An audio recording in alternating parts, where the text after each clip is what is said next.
Hello to our listeners of Good Art, Bad Artist. This is probably an interview that I just imagined for some time ago to happen. And when I sent a message to this artist, to this writer, in a way, I didn't get my hopes up so much for the reason that, who am I to be speaking to her? I just think she's so important and I really look up to her. A lot of people do, not just as an artist with creativity and talent, the skills, but also just a lot of us, even as Filipinos, admire. She is Dead Balagtas. So can you say hi to our listeners? Hello, magandang gabi po sa inyo lahat, and thank you, Shin, for having me here. Thank you so much for saying yes to this. Can I just say the first time I saw you was in Albicon. Kailan ka nag-Albicon sa Los Baños, Laguna? It was 2017, I think February, if I'm not mistaken. Yes. And to those of you who are more familiar to Dead Balagtas in quote unquote physical form, she's wearing red and she's wearing like bayong. Is that a bayong? Sorry. Bayong siya. Yes, bayong over her head with eye holes. First question about that, wasn't it hot? It was. It was, no? Kasi mainit din dun sa building na yun ng UPLB and that's the first thing I thought. So, and I remember back then, I guess it's a regret of mine na during that time in Albicon, I didn't really look at the art of this person. Anong dinala mong comics in Albicon in 2017? The first release it's a zine pangalan, kumbaga, yung La Mujer Filipina, before siya Oh, I have a pinagdagdagan copy now. Press. Oh, thank you. I have a copy of that available online. Mm-mm. I think all your work, tama ba, ay available online? Yes, with the exception of the first part ng Tomo 1, which is a book exclusive. Pero the rest, you can all read them on the FB page or through the Google Drive that I've provide links for the Google Drive naman. So ayun. I love that. Anyway, so ito na yung official first question. I want to start with the definition of terms. Na how do you describe generally your work as quote, parang are these revolutionist ideas or like if it's called communist or activist ick? Oh, wala naman akong naisip na gano'n. Sa akin is kontento na akong matawag na comics sila. As what you said na while reading your work, I get this feeling na everything is kind of intentional and there's really a drive to get a certain point across. So for that matter, is it safe for readers to assume na when they look at your work, everything here is intended for a certain political effect? Well, oo, at yeah, because ano sila, kumbaga halimbawa dun sa Marxista naman talaga ako. Hindi ko naman tinatago 'yun. At saka yun naman din talaga yung leaning I think ng works. And so a lot of it is really intentional. And the paneling, I guess, reflects that then. So I'm really happy when readers such as you notice yun, na it's already laid out with a certain intent. But I think the challenge, the thing is, I also make space for the reader. And kasi yun talaga yung lakas ng sining ng comics eh. This is an exchange between the reader and the creator. And Mhm. I do provide a lot of space pa rin for the reader. Pero at the same time, kasi ito ay hindi ko din pinagkakailan ng mga gawang may pinapaglaban, I Mhm. am trying to get that point across then. Because I think, I do my best then to make stories about things that people I think should pay some attention to. Mm-hmm, mm-hmm. I definitely see that in your work. Another general observation lang na aesthetically and in relation to the content, you're fighting for a certain point to come across in your work. It addresses a lot of injustice, it addresses misogyny, it addresses environmental issues, but visually, as a looker, your works are very soft. The colors are not saturated in particular. It's very watercolory and your lines are always whimsical. Wala masyadong sharp lines. So it got me to thinking kanina, is that also a choice na your topics are strong, your topics are heavy, but the way you display them is soft. It's almost dreamy, di ba? How do you decide on the dance between the meanings and how it looks? How do I decide? They do switch styles then for the comics. I as much as possible then kumbaga I do switch some styles. Pero thank you for noticing then ngayon na for instance in Tomo 1, there Mm, were a lot of heavy topics nga that were discussed. Pero I did decide on an art style then, especially din sa Islamic art when it came in, that it's going mm, to be soft. And in part it's because that was intended. Kumbaga, one thing that I learned din kasi, especially kumbaga, when I was still this very activist, talagang aktibista ako noon. I noticed that people didn't like being preached to, kumbaga. Not to say that there's something wrong with that, because talaga naman, dapat naman ilahad yeah. din yung material na realidad, di ba?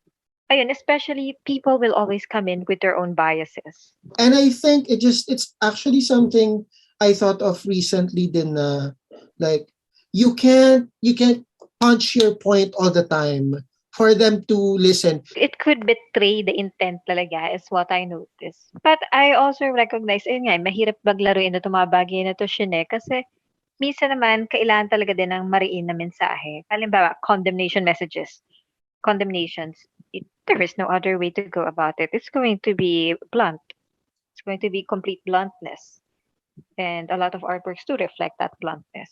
I mean, for the choice of the art style, especially sa Tomo 1, and for my contribution, halimbawa, for Comic Cat, yung pula ang unang kulay na bahaghari, I chose, tama ka sa pansin mo, that there's this very romantic style, kumbaga, na chosen for it. Because gusto ko talaga I wanted people then to see, kumbaga, I wanted to be approachable to people. I wanted people to see that these are actually topics that you need to look at, that can be approachable, depending din sa how you look at them. To add to that, my next question was, in Tomo 1, the stories are of course about these struggles, pero you contextualize them almost in a micro level na let's focus on this one family. Let's focus on these two people in the MRT. And like they're huge issues, pero you chose to tackle them with a certain focus to small lives in a way. Why did you decide to do it that way?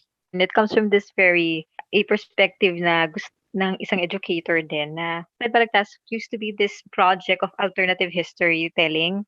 It's supposed Mm, to be this alternative history book. And Tomo 1 is Tomo 1 because any good history book will always begin with the geography of the Philippines. It lays out the stage for where the history of the people and the country is going to take place, diba? mm-hmm. So Tomo 1 is supposed to be an alternative geography book or the Yeah. chapter 1 of an alternative history book.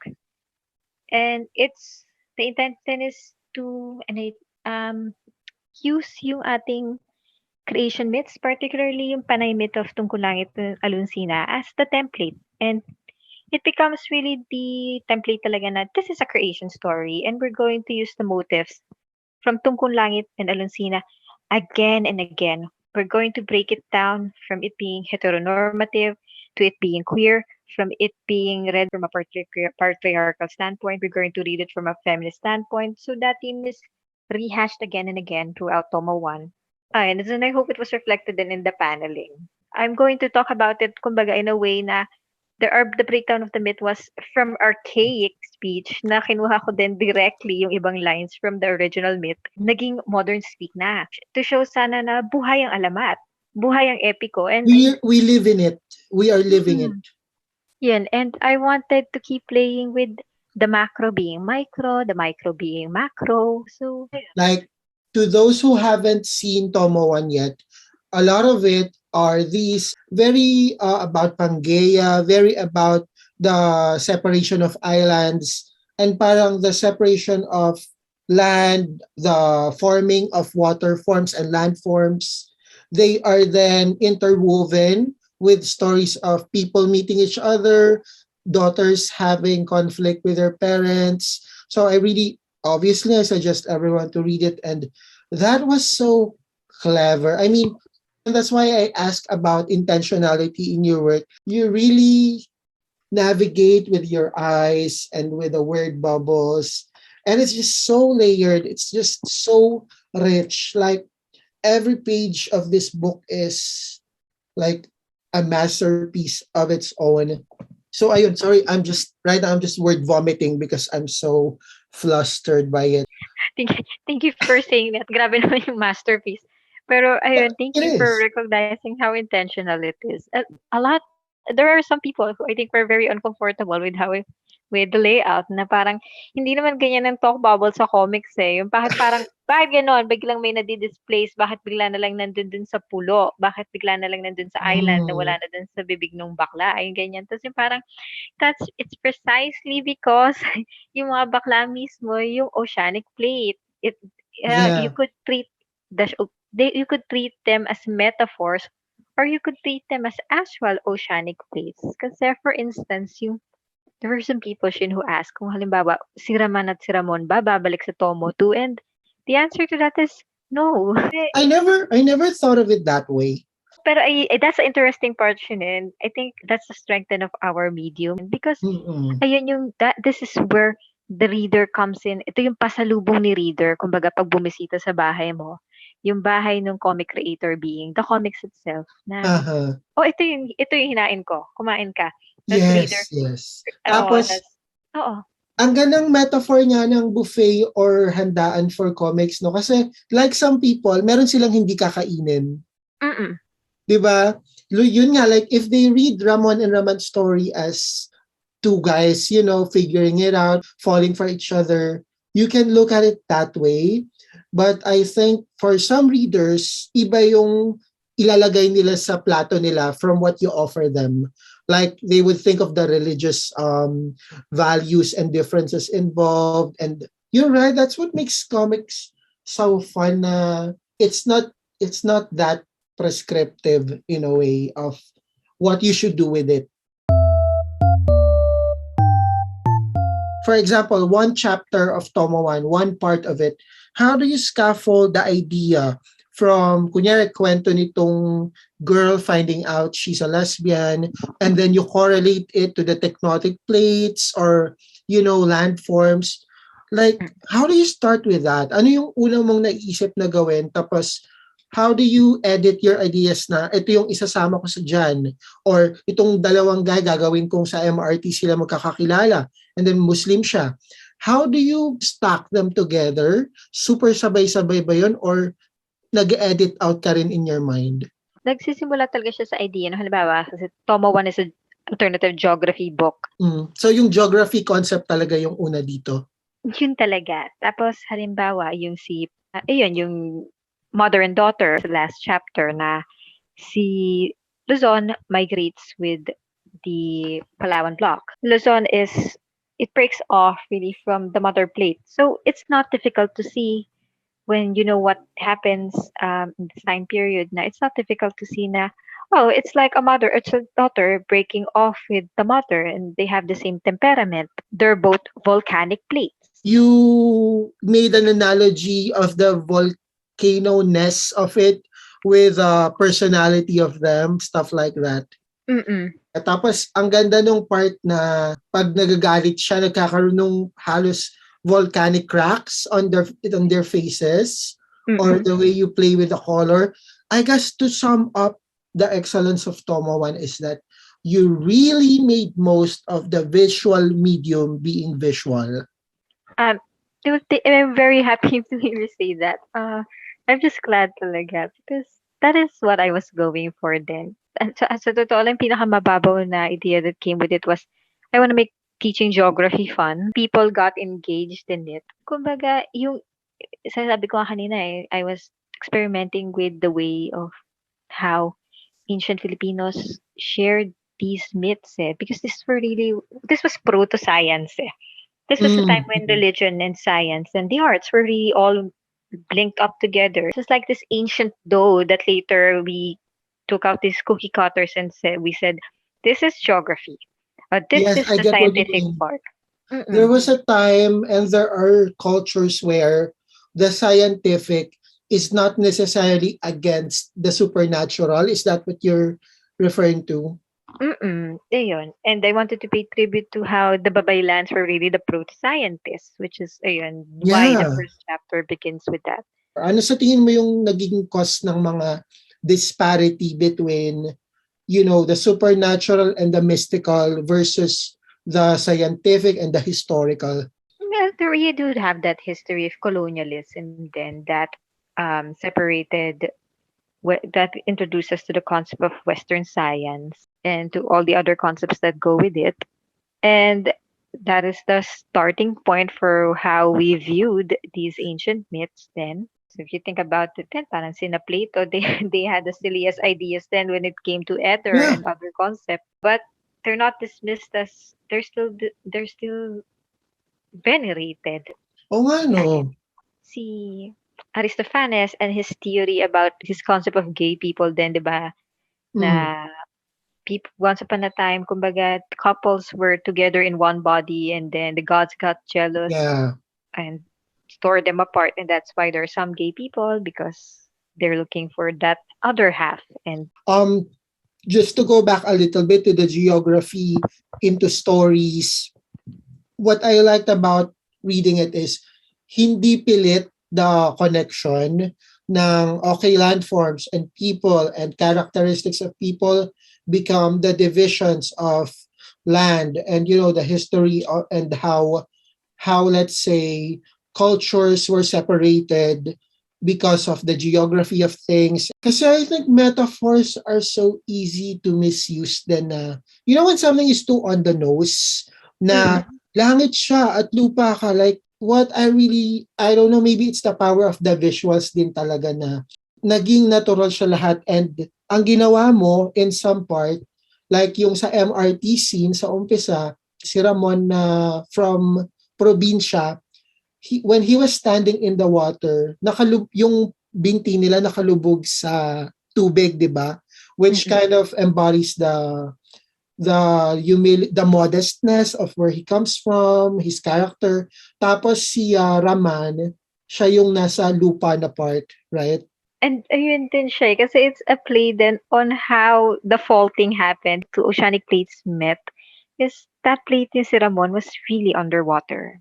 So ayun nga, yung it's not that difficult to see na, oh yeah, I will use that to, ako nga kabado ako na it's so on its nose na rin sa totoo lang. Really?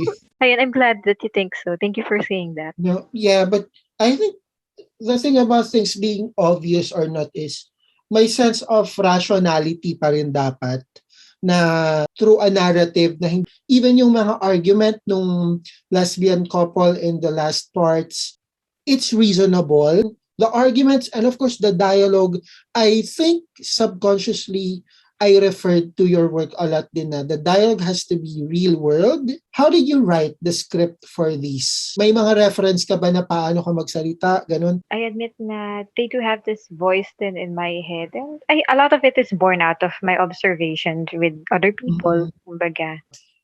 The visualness of your work na you really made the most out of the visual medium. And you know what this made me realize is why are some of us who make comics so rigid about the physical and visual realness of it? Here again, it's just so free. I think that's another reason why artists, when we look at your work, we freak out. Na parang, ginawa niya to, parang she actually went there, she actually went for it. Like yung spreads, it's like one visual language after the other. Did you ever cut out some parts, or did you ever have ideas na you just said, hindi, wag na lang kahit gusto mong gawin for the sake of the reader's point of view, or maybe it doesn't really help the story. Oo, yeah. Pero to be honest with you, nilimutan ko na kung ano sila kasi Ay, tatanong ko napaka sana, ano yung mga... ayun yung kasi much of the editing din, I guess it's because nga dahil weekend lang din nakakapagtrabaho. So kumbaga pag drawing na, Diyos ko ang konti-konti ng time natin mag-drawing, dapat Hmm, edited na 'to lahat sa utak natin. So ayun, exactly. Ang hirap sa comics, pag na-drawing mo na, ang sakit na pating mag-delete. actually ang dami ko pa rin when I do look at my work is ayun dun sa listeners, 'wag niyo akong tularan, hindi talaga siya magandang ugali. I actually don't reread my work. Kasi wala akong ibang nakikita kundi yung, ayoko talaga siyang tinitignan uli, aminado ako. So, kung ano na lang yung naaalala ko din kaya nung tinanong mo ako na, "Anong tinanggal mo?" Nilimutan ko na kasi Oo, parang nasa akong isipin. deliberately mo siyang binura na in your memory. Tsaka, yeah, I think it's true for most artists naman na when you look back on your work, talagang nagninitpick na lang. Now, I want to proceed to your newer posts. Like, you posted this a few days ago lang, yung comics about climate change, 10 years to save the world. Aha. This one, may issue ka talaga na gustong itakal, na you Mm, really want to convey certain information. And I mm. guess on an artist point of view, is there a kind of compromise for you doing that na parang, kasi ang initial impression ko, I'm gonna be honest, ang text heavy niya, OMG. I'm sure you understand what I mean na. As an artist na feel mo ba na, alam mo yun, may personal kang gustong gawin aesthetically, tas kaso at the same time, kailangan bang mag-promise dun sa information na loyal ka sa kanya. How do you work on that? Kung ano talaga, had I been given more time, I do as much as possible. As much as possible talaga, gusto ko sa visual nakatutok. Pero again, kasi it's an anthology, eh. And, Oh. actually kasi meron silang binigay na parang sana is masunod namin na checklist. Mm. Kailangan dapat informative siya, dapat may call to action, and dapat as much as possible daw colored. O kumbaga meron kaming dapat may guidelines. And kailangan meron din age group. And I did have fun actually dun sa designing some of the Tsaka it's infographic beautiful. panels. I Ay, mean, thank you. my other note here is I think artists today are kind of really expected to have a political side, to have an overtly expressed sense of where they stand as an artist. And of course, you do that more evidently and more clearly siya in your work compared to others. Does that come first before the desire to draw? Because alam mo in time na train ka na lang din towards that, eh. Kasi nung una akong nagdo-drawing, these are for not them orgs, materials. Lately is kumbaga may gusto akong sabihin kaya ido-drawing ko yun. Ang Mm. nagiging more of push ko na lang talaga. Interesting yung sa sinabi mo, eh, kasi the thing with art, any art for that matter, is these are cultural products din, eh. Kaya din Always. nagkakaroon ng ganyang expectations sa mga artists today, 'di ba? Especially with how accessible kumbaga artists have become through social media, Yeah. na ang dali na nilang i-accuse na, "May kulang sa gawa mo, bakit naman ganyan?" And it is a byproduct, I think, of art being a cultural product, being cultural actors and being expected to contribute something to culture, to the society that they live in. Pero when you're very clearly making art, kumbaga, a product which you label as an artwork, uh, there's clearly going to be some expectation from the society consuming it. Ito I should have said this kanina pa when we're talking about Tomo 1 in the beginning.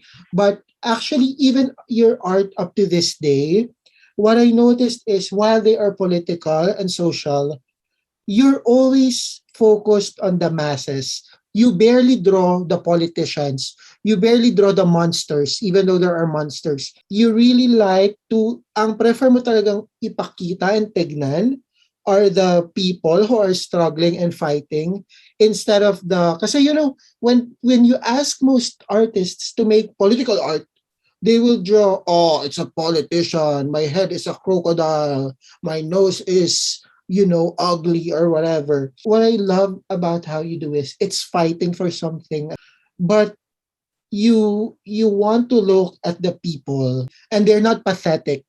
You don't draw your protesters, you don't draw your lower class people as, oh, pulubi siya kasi kawawa siya. You give them so much dignity in your work. So that choice, how deliberate is that for you?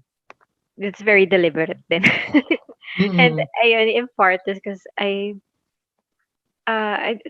works is they do want to impart this hopefulness, even if it's talking about the dark message. It's the victory. Yung oo naman, like, this is Mm-mm. not to do away with the present suffering na, shucks, talaga naman, ang hirap naman talaga ng struggle, and struggle it can Oo, be very oo. Ang deadly. ang lungkot talaga ng sitwasyon.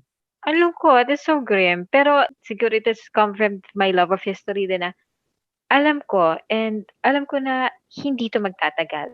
And that is where then I want that energy to be poured in dun sa work.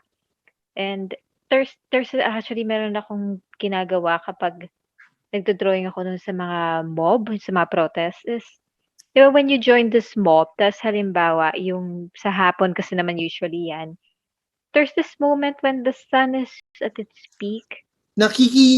Parang nakikihalubilo yung environment, no, to the fight. Yes, oo, and everyone everything just seems golden. I Mm. love that moment, and I always long for that moment kapag ando na. So really more than just like, okay, you say the problem, but you don't let it end at telling the people what's bad. I think you always end with ayun nga, a sense of hope. And even though artists are good in drawing, a lot of us, me included, can still be narrow-minded about the politics of it all. Na parang, oh, this is a problem. I'll draw about the problem. But I think we forget to add na there is humanity in all of this. Merong mga bully, pero hindi nagtatapos yung narrative sa mga pambubuli nila. So parang lately, when I try to make comic strips, I try to end with a question or pagbabanta. I put a line like that. Sorry, I made it about me. Even what you pointed out in a tweet, I think a few weeks ago na, you deliberately decide to make your people moving. Like the idea na these figures, kasi nga, it's a comics, it's flat, like, but you always draw them diagonally. And when I taught art for like a few weeks, I learned through research na, a dynamic figure means movement, means progress in a way. Alam mo maganda din yung sinabi mo, eh, kumbaga kasi yung sa may yung you that you ended the question, I think that's a good way din naman of ending things, especially during these dark times. Kumbaga yung some room for introspection din dun sa reader, especially kapag yung reader is someone who's on, kumbaga part of the dark side of the force. Mm. Sabi ko ayokong mag-draw lang ng comic strip na matutuwa lang yung mga already agreeing with me and that's it. How do you feel about the artist's responsibility during this time? Well, akin naman is yung kumbaga pagtutol mo dun sa mga artist na sumusuporta sa talagang mga, sorry, I'm not going to mince word, murderous tyrants is pagtutol sa kanila bilang tao lang, eh, kumbaga, eh. Yung pagtutol with regards to how they draw things, kumbaga. Hindi ko siya matatawag na pagtutol, eh, mahirap sabihin yan, eh. Kaya mahirap kasi dito sa trabahong 'to din, eh. Halimbawa, if we Mm. see overtly misogynistic or homophobic or fascist works, yung it's I think it will be called out. Do you believe that every time an artist would post their certain artwork, there should be the sense na you have to be able to defend or explain or talk about that? Mahirap yung anong 'to kasi meron akong nakikita ko din yung sa may with regards to art being considered as somehow a sacred thing, yung on one hand, Mm. if you just leave it alone na parang, well, it's art, you just let it speak for itself. Yung Yeah. this is the reason kung bakit namamalagi ang mga propagandista ng mga Marcos, 'di ba? Nagiging excuse siya, di ba, in a way? There is so much room for abuse. And I think na it's a utopic form of thinking to say din na, oh, it doesn't affect anyone. It's just optics. That doesn't mean then that we should always be policing the artist. Pero kumbaga, that is the job of the critic. So Mhm. I think important din ang critic sa lipunan natin. Pero ayun, it shouldn't be a ground din naman for people to just doxing is such a huge thing lately. Maloloka ka na lang talaga I eh. know, I know. You post art, di ba? You post your work. What's your limit on how much you will talk about it or explain it or be accountable for it? And when do you decide na, okay, this is not the issue is not me anymore? Do you always feel the need to respond? Yan, no, hindi naman. Actually, hindi din naman ako gano'n kapag meron lang mga paglilinaw na kailangan talaga yun. Kumbaga, if I recognize that there is an area of vagueness, kasi ano din ako eh, kumbaga siguro it comes from a position na I really don't mean to hurt anyone. Alam mo yun? Mm, mm. And if there's admittedly, kung may nakita akong that person raises a valid inquiry, I'll try to respond to it, pero not to the extent ng over-explaining everything. But there are some people din naman kasi who comment talaga in a way na makikita mo naman agad yan, tingin ko na, no, he or she is not here to engage. I just really ignore it. So parang, Yeah. okay, goodbye to you. Gusto lang nilang mambato, hindi naman nila gustong umintindi or malinawan. I think naalala kong shin na isang nireplyan ko niyan is, and this was actually with regards sa inquiry ng party mismo. And when I talk about the party, at tinanong kung bakit ganun yung content ng work ko, pero at the same time, makapili yung bayong ko. And it is a valid question, di ba? Mm. It is a valid question kung why is it a happy bayong, and it is a reference dun sa mga makapili. So I did Mhm. try explain my side na kasi yung it's a comment sana on historiography or the writing of it as whitewashing. That kumbaga the mainstream history of our nation, that is I pertain to what is taught in textbooks, is one which has whitewashed over so many crimes against the nation by the Americans, by the Marcos government, by dictators, when they teach presidents in Hekasi or in Civica nung araw, it's all the Mm. achievements of the Macapagal era, Marcos era, Magsaysay. They don't go into detail about how there wasn't any land reform laws dati. So in that sense, writing about alternative history this way makes me a traitor, kumbaga a jolly traitor. But it's admittedly, it's not such a clear image. And ayun, tumatanggap ako ng puna. And that's why I do, if you've noticed then lately, I try not to wear it too much na rin. Mm. Because it does cause some confusion din talaga. If I may comment lang din on your work, pasensya ka na. Oh yeah, go. It is aimed at people who are, kumbaga, generally averse, kumbaga, sa political message that, the progressive message that you're trying to make them see. It puts their defenses down and they become receptive to that image, and then the image, and then there's that question. So I think it really blends well, and I think it's really Thank well done. thank you for noticing that. Yeah, that's really what I wanted. I don't want to be I don't parang ang natutunan ko rin about myself recently, ayoko nang makipag-usap about people, about these things na nagagawin ko silang, "Oh, ang bobo mo, hindi mo alam," or alam mo Oo. yon. Nobody wants to be talked that way. And I think kung gusto mong you want them to understand your side, you can't start by making them feel less than you. I guess din na nga din yung nakiking comments dun sa mga Ludi and Liani supporters. Ngayon. Hmm. Totoo din naman kasi na yung the amount of bickering that goes around nandun sa dalawang kampo. Tapos kahit naman yung walang pakikisama ang makabayan, parang okay, saan ang galing to? Hindi na-adapt nila Hmm. ni platform. And then when you talk to the Lodi supporters naman, gagamitin naman nila yung salitang lugaw. Yung parang alam nyo na nga, di ba? Nga na ayaw nilang na loaded word yan at ginagamit ng mga DDS, gagamitin naman din natin. Ang nakikita ko kasing nangyari, it ends up being you wear your colors, hindi na siya because that's what you want people to have also, but because you want to get a sense of higherness than them. May mga nakita lang ako na okay, they're Lenny supporters, pero ang yabang, Oo, pero ang oo. arrogant din. So, anong pinagkaiba mo sa arroganting DDS kung ganun ka rin? Totoo yun. Parang nga yung I'm voting Lenny therefore I think na statement. Grabe namang I utak talaga know, yan. it's not good. Kaya nga, again, sorry, it's my work, but I try to make my comic strips into questions. Sabi mo nga in the beginning of the recording, dapat may space pa rin for the reader to form their own ideas at hindi lang siya lecturing in a way. Mm-mm.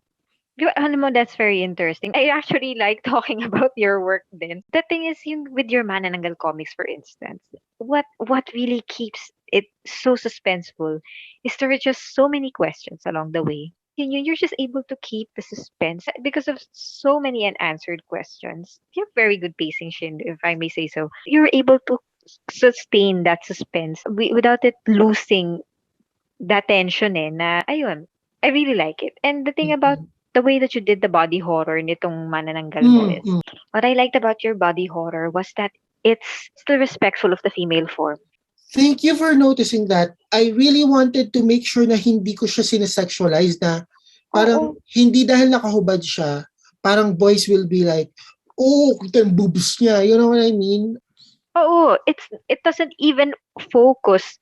The focus isn't kasi 'di ba halimbawa body horror and female, you'll be sure na they're going to humanize the vagina, 'di ba? But with you, it's not.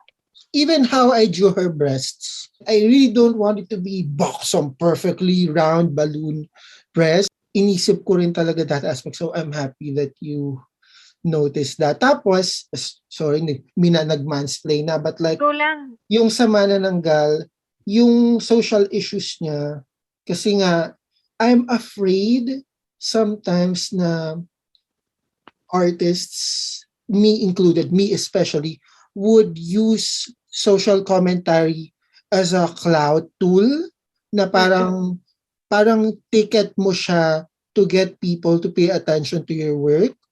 So like in Manananggal, parang they had, and I think I learned this from your comic din na, they have problems that are real. Like I wanted the story first, tas nakakumot siya to the social problems. I think ang nangyayari ngayon kahit sa mga Netflix, alam mo yung kailangan lahat ng social issue, lahat ng diversity, mailagay natin dyan. Do you get what I mean? Oo, naiirita din ako doon. May sana sila may checklist. May married lesbian couple, ilagay natin dito. May trans na babae, ilagay nyo din. Tsaka like, I think high school sila.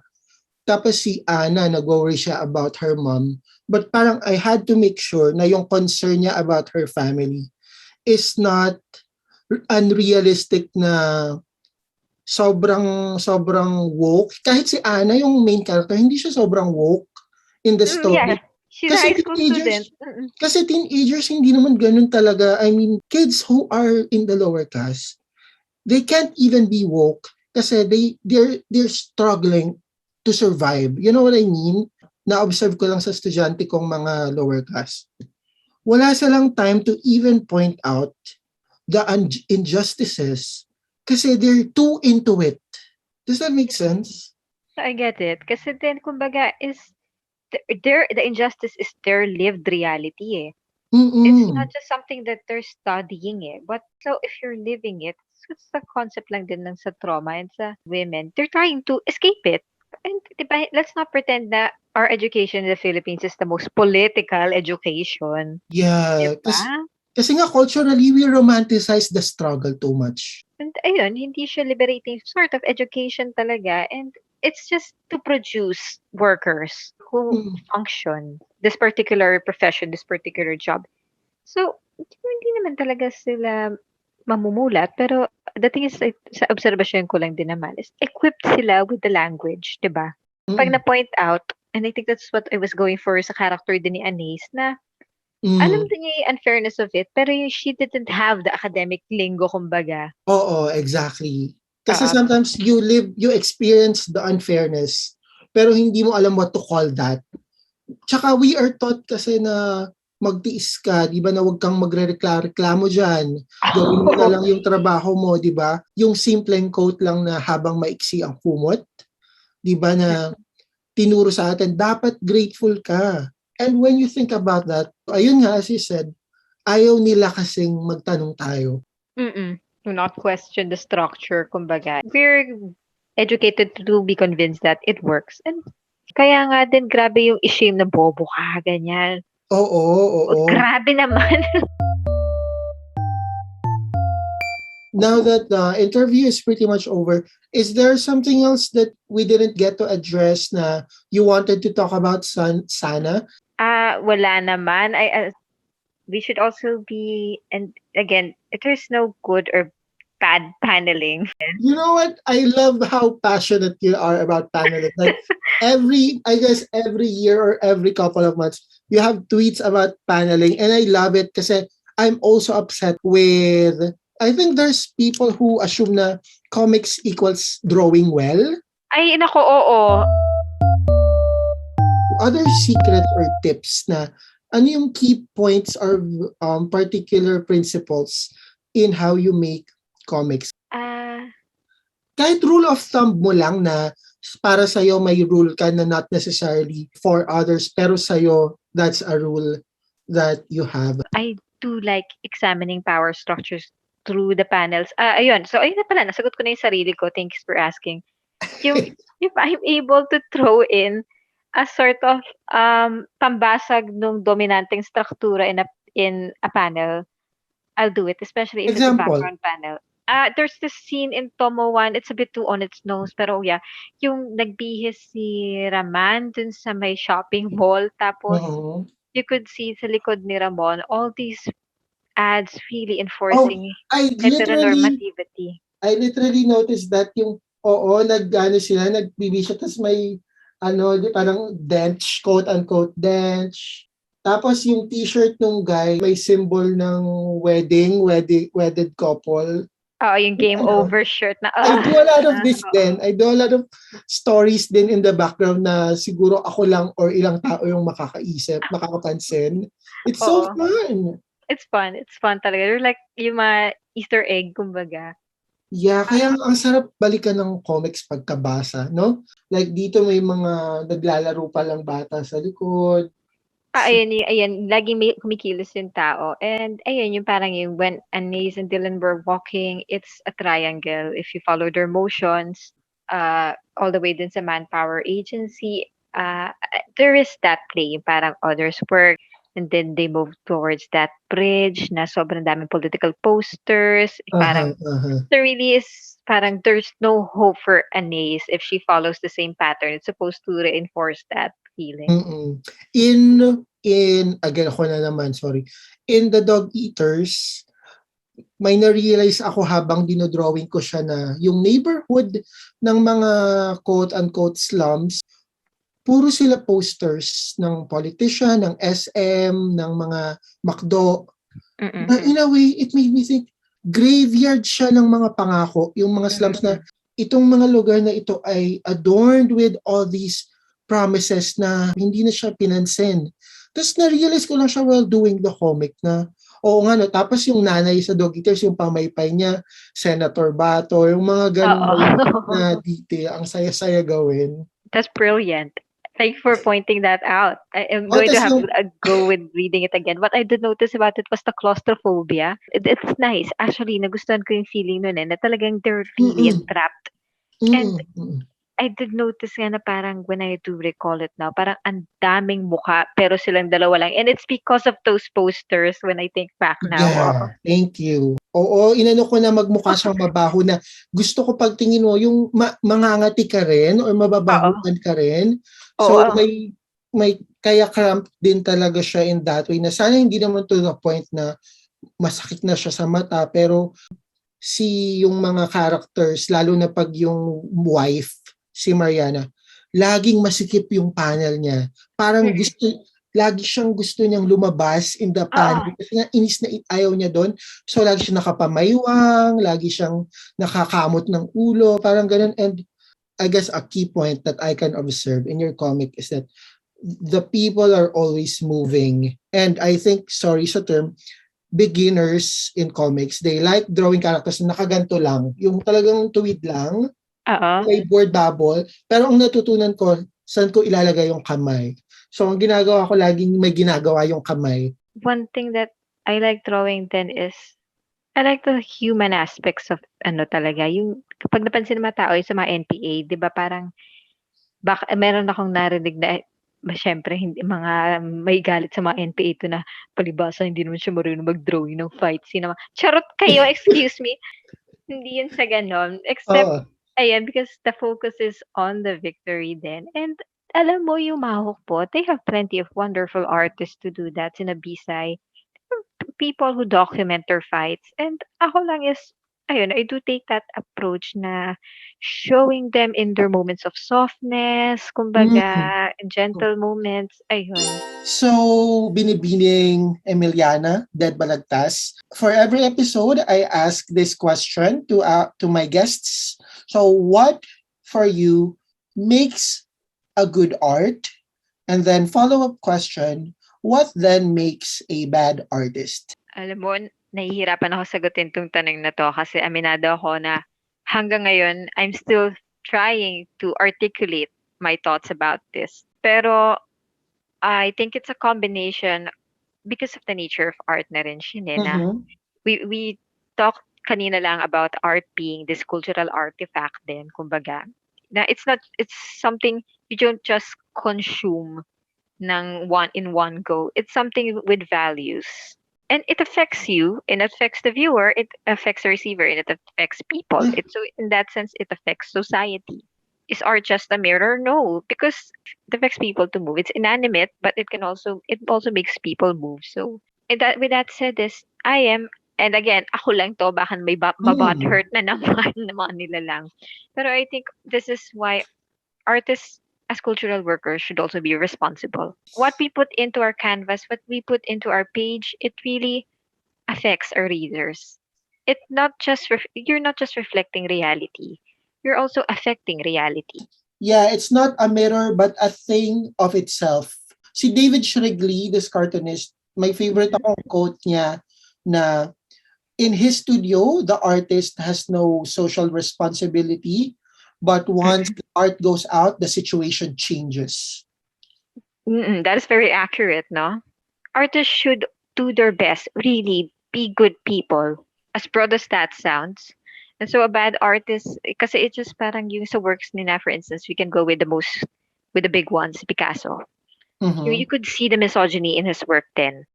But that gaze of him, that very male gaze and that treatment of the muse as object talaga, you could Mhm. really see it in his canvas eh. And the thing is, his work affects everyone and people replicate that. So that gaze of Picasso, that very male gaze, Mhm. 'di ba? And so that affects how we view women then in society. How we Of paint women course. in our canvases also affects how we view women in society. And kung hindi tayo magiging critical tungkol kay Picasso about it, kung hindi lalaitin yung mga gawa niya or Uh-huh. ire-reveal yun, it's just going to keep replicating itself then. So ayun, yung a bad artist is essentially a very problematic person or a bad person. And to top that off, nagiging deadlier combo talaga yung ayun na nga, masama na nga ang budhi ng taong 'to. Wala pa ni konting intellectual or moral humility sa totoo lang to assess himself, Mhm. to see his work. To listen beyond the flattery, you can't accept the flattery, but then when it comes to criticism, you're suddenly a victim. Like, I think artists really have to be brave in a way na, of course, people throwing stones at you is a bad thing, but you can put something out and then demand only good response. Yeah, we also have to be we are responsible then for our own works. I mean, oo, open to interpretation siya. Pero at the same time, yun eh, kasi may control ka din kahit papaano sa reception eh. Hindi rin naman totoo na Oh, nasa sa reader lahat yun, di ba? Mm. that is such a lazy way to say na if you're mad, it's because you interpreted it the way you do. Parang no, you chose the colors there. You chose what's in the canvas. So you cannot gaslight the people seeing it na if they didn't like it, sila lang yung may kasalanan. I mean, the point of art is that everything there is a choice that you made. So you are accountable and you ought to be asked, why did you choose it that way? People, not everyone is equipped with knowledge agad on how to draw it this way or portray it this way, what are the politics of this and that. Some readers will just take it as, lalo na yung mga kumbaga impressionable young readers na, yeah, Mm, mm. 'di ba? Yeah, okay lang 'tong gawin kasi ganito ginawa ito in these and these and these comics. So Yes, that's why I'm yes. very conscious talaga about portrayals in my work then. True. Tapos ayun nga, the violence of it. Kasi, I mean, for the longest time, we are always taught na there's something literary and dramatic about brutality. It's always Mm-mm. used one way or another. So parang Mm-mm. how we choose to depict it is always, parang, ayun nga, ginagawa natin siya laging shortcut in a way. Especially, like, I mean, women have always been used as a metaphor for until fucking today, until Haruki Murakami. Women are still treated as symbols for the plot to move forward. Mm-mm. Objects. But basically, ayun, yung we have media that teaches, conditions women that it's okay for them to that they should allow themselves to be dehumanized. That they should submit to these sexual acts without even analyzing their boundaries. That if they have boundaries, oh, you're being so ayun yung pinaka-ayokong salita sa totoo lang, suplada. There's this comic I have that's only one chapter up. Sorry nakapag-promote naman ako. But just to set an example, yung si Sutlang Dila at ang mababaylan ng panay. Almost all the babaylans can be characterized as suplada. Pero that's kasi ang suplada, ang definition ko yan is just a woman with very clear set of boundaries and who acts on Mm, it and is unafraid to enforce it because those boundaries are valid because she yeah. values her personhood. Just the expectation of women always being pleasant, women not having any boundaries, or people being shamed for their boundaries, people being shamed for their valid choices, especially women talaga these days. It starts from childhood na, di ba, someone is mean to you in kindergarten. And Mm-mm. you are told na, crush ka lang noon, kaya ganun, hayaan mo na. Oo, But, oo, they're diba, supposed to doon pa ano na. lang, you're already telling the kid na being harassed, being harmed is a love language also. Ayun din napansin ko na hugot-hubad na yung manananggal mo at saka kahit yung babaylan ko, mga talagang you can see their breasts, which is accurate for the century in which they operate. But they're not sexualized. I do my best not to portray them as sexualized. Maybe last na about your work na a lot of your comics are also a comment on comics. And I keep going back to Toma 1, but that's what I noticed about it na it's also a commentary on comics ing, parang ganon, on making comics as an act na, kasi nga, you thematically you talk about the land, you deconstruct the history and the narratives that may shape it, but even the comics as a form is, whether intentional or not, is being broken into. Like, the panel ay hindi natapos kasi may wave in the next panel. Yung mga ganong idea, or for example, in this one, yung mismong panel yung gumagalaw because of the uprising of the water. So it's such a, it's such a fun thing to watch you do. Thank you for noticing that. Oo, kasi din, I really want people to envision historical materialism then in those panels. Kaya din nakikita mo nga exactly the external factors of the page. Kumbaga, there's a superstructure and there are tinier structures, diba? And they're all operating together. Ayun, that how structure shapes other structure, how this structure, how the waves affect the panel. And the feelings, the reactions of your characters affect how the panel will look like. So it's not like the panel is a TV screen. If the character is angry, the panel will tremble. It's just, it really teaches me na why follow the rules so much. If the scene feels like floating in the sky, they just draw them floating in the sky. Parang, why not? Which is, I can't really do in Manananggal kasi that's not my goal in that one. But hopefully someday. Nga kasi intent lahat tension eh. And that was the Mm-mm. intent. I think I wonder if people did notice din na, di ba yung first chapter parang formless. Kasi ayun nga, it's the myth eh. It's the It's myth meant eh. to be floating around. It's meant It's to meant to be float. not following a certain pattern of things. Pero when you get to the Pangea, the straightest chapter, it also has the straightest paneling. Okay, ito yung normal na pagbabasa ng comics, 'di ba? Left, right, left, right, left, right. And then when the gay people start coming in and other concepts like religion, Marxism start coming in, saka nagsisimulang magwasak, 'di ba? Na talagang Mm. nag-iba na siya. I do wonder if people did notice. For our last segment, we have what we call recommend me shit, where basically you just recommend me or to our listeners, to your followers, any activity, any art form, music, or just literally anything you recommend that we can spend time on. Bale, ang mare-recommend ko sa panahon ngayon ay, as silly as this sounds, uminom po kayo ng vitamin C. Push mo Totoo yan. yan sa'kin. Uminom po kayo ng vitamin C and please just cope in healthy ways. Yung maganda yung Ways of Seeing ni John Berger. He has that BBC program nga na you can also watch while you're reading that to, kumbaga, supplement din. You heard it here from Dead Balagtas, Vitamin C and the Ways of Seeing by John Berger. We actually all read more Filipino comics. Ang dami Yeah, of talaga. course. I cannot believe na mas inuna ko pang i-recommend si John Berger sa Filipino comics. I'm sorry. Please read more Filipino comics. Yeah, Drink akala ko vitamin ba we should do an alternative. Kasi Yet naisip another white man recommended by Miss Dead Balagtas ko nga every day. Sorry. Ay nako. Okay. Joke lang. Sorry.